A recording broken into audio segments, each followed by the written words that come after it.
안녕하세요. 반갑습니다. 허재삼 작가입니다. 오늘 제가 여러분들께 소개해 드릴 책은요.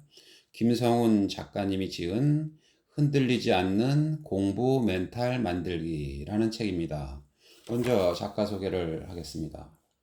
저자 김상운, 언론인이자 멘탈 연구가, 과학과 영성이 만나는 지점을 포착하고 그 지점을 알기 쉽게 전달하여 대중들로 하여금 진정한 자기 개발을 할 수 있도록 돕는 유니크한 지식인이다. 양자 물리학으로 보이지 않는 인간의 마음을 설명하고 정신과학과 마인드 컨트롤의 경계를 무너뜨린 그의 책 와칭이 베스트셀러가 되면서 많은 사람의 삶에 긍정적 영향을 주었다. 학생 시절 뛰어난 수재는 아니었으나 나이를 먹으면서 오히려 공부가 점점 더 잘 되는 신기한 체험을 통해 공부는 머리가 하는 게 아니라 마음이 한다라는 깨달음을 얻고 이를 공부에 지친 학생들에게 체계적으로 알려주고 싶어 책을 쓰게 되었다. 한국어 외국어 대학교에서 학부를 마쳤으며 같은 학교 통번역대학원 영어과를 졸업하고 미국 보스턴 대학원에서 국제 정치학과 커뮤니케이션을 전공해 석사 학위를 받았다. 첫 직장으로 입사한 MBC에서 30년 가깝게 방송 기자로 일해왔다. 인트로 부분을 한번 보겠습니다. 내 마음을 들여다보는 와칭으로 마인드 컨트롤을 하자. 2016년 리우 올림픽 금메달리스트 박상영 선수가 기적의 역전승을 이루어내기 전 잠시 눈을 감고 마인드 컨트롤을 하는 장면을 보셨을 겁니다. 아주 짧은 시간이었지만 마인드 컨트롤 이후 그동안 보이지 않았던 상대의 약점이 보였답니다. 리우 올림픽을 통해 기적의 아이콘이 된 펜싱의 박상영 선수는 아무리 많은 연습과 훈련을 했더라도 마인드 컨트롤에 실패하면 좋은 결과를 얻지 못한다는 것을 잘 알고 있었어요. 그래서 올림픽에 갈 때도 와칭 책을 들고 갈 만큼 마인드 컨트롤에 적극적이었습니다. 2016년 리우 올림픽에서 올림픽 3연패라는 새로운 역사를 쓰게 된 진종호 선수. 사격 황제라는 별칭이 잘 어울리는 진종호 선수가 지난 2012년 런던 올림픽 결선 경기 시작 전 마인드 컨트롤을 들어간 사진을 보셨을 것입니다. 그는 이 경기에서 승리하여 올림픽 2연패라는 쾌거를 이뤘습니다. 진종호 선수 역시 2012년 런던 올림픽 경기에서 와칭이 많은 도움이 되었다고 했습니다. 진종호 선수가 보여주는 놀라운 성과는 그의 멘탈이 지금 이 순간을 벗어나지 않았기 때문에 가능한 것입니다. 그는 교통사고 후유증으로 어깨 기능이 좋지 않습니다. 그런데 사격 경기는 예선, 본선, 결선까지 잇따라 60발을 쏴야 합니다. 그러나 그는 60발을 이어서 생각하지 않습니다. 60발을 쏜다고 생각하면 부실한 어깨가 먼저 걱정이 되기 때문입니다. 그런데 걱정을 하게 되면 멘탈이 지금 이 순간에 있지 못하고 아직 오지 않은 순간, 즉 미래로 달아나 버리죠. 그때부터 멘탈은 흔들리기 시작합니다. 그래서 그는 한 발이 처음이자 끝이고 또 한 발이 처음이자 끝이라고 생각합니다. 이미 쏜 한 발에 대해서도 잘 쐈든 못 쐈든 생각하지 않습니다. 그래서 실수가 나와도 흔들리지 않습니다. 그렇게 그는 60발을 쏩니다. 그의 멘탈은 과거에 가 있거나 미래에 가 있지 않고 지금 이 순간에 있는 것입니다. 그렇다면 이렇듯 세계 최고의 기량을 갖춘 선수들이 왜 와칭을 하는 걸까요? 와칭을 통해 자신의 마음속을 깊게 들여다볼 수 있기 때문이에요. 그러면 마음의 잔 물결까지도 보이거든요. 그 물결조차 가라앉는 고유의 순간에 이른다면 내가 원하는 바가 그대로 현실에서 일어나기 때문입니다. 입시를 위한 마인드 컨트롤도 이와 다르지 않아요. 와칭을 통해 마음속을 깊게 들여다보고 또 마음에 잔 물결이 없어지는 순간이 오면 지금 공부하는 내용이 선명하게 보이고 이미 공부한 내용들도 뚜렷하게 기억됩니다. 와칭을 통한 마인드 컨트롤법 하나. 내 마음속엔 지금 어떤 생각이 있지? 하고 가만히 들여다본다. 들여다보면 생각이 사라진다. 둘. 다른 생각이 또 떠오르면 똑같은 방법으로 공간 속을 들여다본다. 그럼 또 사라진다. 셋. 생각이 사라지면 다음 생각은 어디서 떠오를까 하고 주시한다. 텅 빈 공간이 계속된다. 넷. 텅 빈 공간은 백지와 같다. 백지에 쓰여지는 건 저절로 저장된다. 네, 그럼 목차를 한번 보겠습니다. 파트 1. 괴물이 잡히면 공부도 잡힌다. 파트 2. 책상 위에 공부 내비게이션. 파트 3. 와칭으로 공부 멘탈을 단단하게. 프롤로그를 한번 들어가 보겠습니다. 유리 멘탈을 버리고 강철 멘탈을 갖고 싶다면 지금 저와 함께 야구 배팅 연습을 해봅시다. 물론 상상으로 하는 것이죠. 저는 공을 던지는 투수이고 여러분은 타자입니다. 그런데 타자? 이걸 어쩌죠? 열심히 방망이를 휘두르고 있긴 하지만 연신 헛스윙만 날리고 있네요. 그렇다면 지금 바짝 긴장한 거예요. 공을 꼭 치고 말겠다는 생각이 가득 들어차 있네요. 긴장을 풀어야겠어요. 긴장은 어떻게 해야 풀릴까요? 공을 꼭 치고 말겠다는 그 생각을 놓아야만 풀려요. 지금 긴장이 들어가 있다는 것은 내게 오는 공을 반드시 잘 쳐야 할 텐데 라고 다가올 순간을 걱정하고 있다는 겁니다.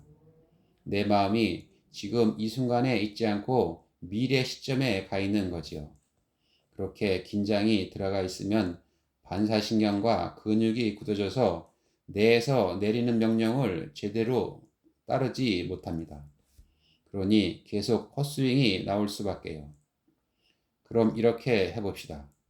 제가 지금부터 공을 20번 던질 테니 공이 어떻게 지나가는지 잘 살펴보기만 하는 겁니다.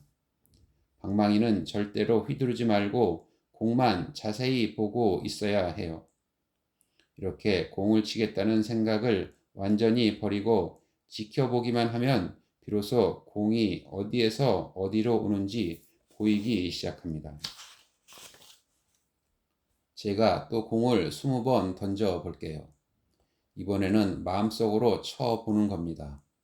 방망이가 공의 한가운데를 친다고 상상하는 거지요. 이렇게 몇 번 반복해서 연습을 마친 뒤에 실제로 한번 쳐보면 상황이 완전히 달라집니다. 공이 척척 잘 맞을 거예요. 지금 우리가 상상으로 해본 야구 배팅 연습을 통해 우리는 약한 멘탈을 강하게 훈련할 수가 있어요. 이 훈련의 핵심은 공을 치겠다는 생각을 버리고 공이 어떻게 지나가는지를 잘 살펴보는 일입니다. 공을 치겠다는 생각을 버리는 것이 가장 중요해요. 그 다음에는 공을 치긴 치는데 잘 쳐야겠다는 생각이 마음속에 들어옵니다. 그런데 문제는 공을 잘 치겠다는 생각이 가득 차게 되면 조금 전까지 잘하던 사람도 그때부터 실수가 나옵니다. 제가 경험한 일도 그에 딱 맞는 사례예요. 몇 해 전 일이었어요. 국가정보원의 초청으로 주요 언론사 간부들과 함께 사격장을 방문하는 행사가 있었어요. 참석 인원은 저를 포함하여 총 19명이었어요. 학교로 말하자면 일종의 체험학습 같은 겁니다. 언론인들이 사격할 기회가 없으니 그런 특별한 체험을 해볼 기회를 마련해 주는 것이지요. 진행을 맡으신 사격장 사수가 권총을 나눠주고 모두 총 10발을 쏘는 경기에 들어간다고 설명했어요. 처음 5발은 연습 경기이고 다음 5발은 실제 경기라고 하더군요. 탕, 탕, 탕. 저는 놀랍게도 처음 연습 경기 5발 모두를 표적 한가운데 명중시켰습니다. 그래서 순위가 1등이 되었어요. 군대 시절 해보고 몇십 년 동안 한 번도 해본 적이 없었는데 말이죠. 정말 신기한 일이었어요. 곧이어 사격장 사수가 말했습니다. 자, 처음 5발은 연습 경기였고요. 다음 5발은 진짜 경기입니다. 성적에 따라 순위도 매길 겁니다. 참가자 11명의 성적 순위를 정하겠다는 말이었어요. 저는 잘해야겠다는 생각이 들었습니다. 이번엔 실제 경기니까 더 잘해야지. 그렇게 마음속에 생각이 꽉 들어차 있다 보니 권총을 잡은 제 손에도 힘이 잔뜩 들어갔습니다. 탕! 권총을 꽉 잡게 되니 아까 연습 경기 때보다 발사할 때 권총이 더 심하게 움직였어요. 그러니 총알도 흔들렸겠지요. 아니나 다를까. 아까보다 더 집중해서 쏘았는데도 총알 2발이 표적 중심부를 벗어난 거예요. 이럴 수가. 연습 경기에서는 19명 중 1등이었는데 두 번째 실제 경기에서는 3등으로 밀렸어요. 왜 이런 차이가 났을까요? 처음 연습 사격을 시작하기 전 진행하는 사수가 사격장 앞에서 앞으로 있을 사격 체험에 대해 여러 가지 자세한 설명을 해주었어요. 저는 설명을 들으면서 사격하는 장소와 표적 간의 거리 등 사격장의 구조를 찬찬히 살펴봤지요. 그리고 제가 권총을 잡고 발사하는 이미지도 미리 그려봤어요. 권총은 어떤 방식으로 잡을 것인지, 자세는 어떻게 할 것인지, 표적은 어떻게 겨냥할 것인지 등을 세세히 마음의 공간 속에서 미리 이미지로 그려본 것이죠. 이렇게 낯설고 떨리는 일도 마음의 공간 속에서 미리 세세히 그려보면 크게 떨리지 않게 됩니다. 그리고 실제로 연습 경기가 시작되자 저는 그렸던 이미지대로 자세를 취한 뒤 제 마음의 공간 속을 다시 한번 가만히 들여다 보았습니다. 어떤 흔들림이 남아있는지 살펴본 거죠. 마음속의 흔들림은 가만히 들여다 보노라면 저절로 가라앉거든요. 거꾸로 억누르면 더욱 거세게 소용돌이 칩니다. 하지만 두 번째 실제 경기에선 이번엔 실제 경기니까 연습 경기 때보다 당연히 더 잘해야지 하는 생각이 마음속에 가득 찼어요. 그러다 보니 마음이 흔들렸고 마음이 흔들리니 권총을 잡은 손도 흔들렸던 겁니다. 그래서 잠시 전까지 그렇게 잘하던 것을 이번에는 실수를 2번이나 했던 거예요. 리우 올림픽에서 훌륭한 경기를 보여준 골프 금메달리스트 박인비 선수는 경기가 끝난 후에 이런 말을 했어요. 내가 퍼트를 할 때는 공도 안 보이고 골프 클럽도 안 보여요. 박인비 선수는 원래 멘탈이 아주 강한 사람으로 평가받거든요. 그런데 대체 이게 무슨 말일까요? 올림픽 결선에 나간 골프 선수가 공도 안 보이고 골프 클럽도 안 보인다니요. 그것은 퍼트를 하기 바로 직전의 순간엔 바깥을 보지 않고 오로지 자신의 마음속만 들여다본다는 말입니다. 그래야만 마음속의 흔들림이 가라앉거든요. 마음의 흔들림이 없으니 모두가 감탄하는 완벽한 퍼팅이 나올 수 있겠죠. 꼬리를 잘라주면 괴물이 순해진다. 믿지 마. 부정적 마음은 들쭉날쭉해. 길을 가고 있는데 맞은편에 낯익은 얼굴이 눈에 들어왔어요. 전에 다니던 학원의 선생님이었어요. 늘 잘 대해 주셨기에 친하게 지내던 선생님이었지요. 반가운 미소를 지으며 가볍게 묵례를 했어요. 그런데 선생님은 나를 못 본 채 하고 지나가는 거예요. 그래서 이번엔 손을 흔들었어요. 그것도 살짝 흔든 게 아니라 도전 골든벨에서 칠판 흔들듯 세게 흔들었어요. 그런데도 선생님은 그냥 지나쳐 버리시는 것 같았어요. 그래서 손나발을 만들어 거기 대고 쌤, 어디 가세요? 하고 소리를 질렀어요. 그런데도 그냥 지나치는 거예요.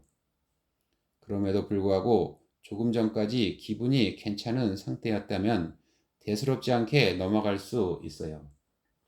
헐, 쌤이 이제 듣지도 못하네? 지금 이어폰 꽂고 음악에 심취해 있는 거 아냐? 이러면서 금방 잊어버릴 수 있겠지요. 하지만 그날 공교롭게도 학교에서 단짝 친구와 말다툼을 해서 기분이 최악인 상태라면 생각이 달라질 거예요. 이젠 친하던 학원쌤까지 날 모른 척하고 지나가는군. 학교에선 베프랑 말다툼도 했는데 분명히 나한테 무슨 문제가 있나 봐. 이런 생각이 들면 자존심이 상하고 기운도 빠져 어깨가 축 처집니다. 그 사람들이 나빠. 난 문제가 있어.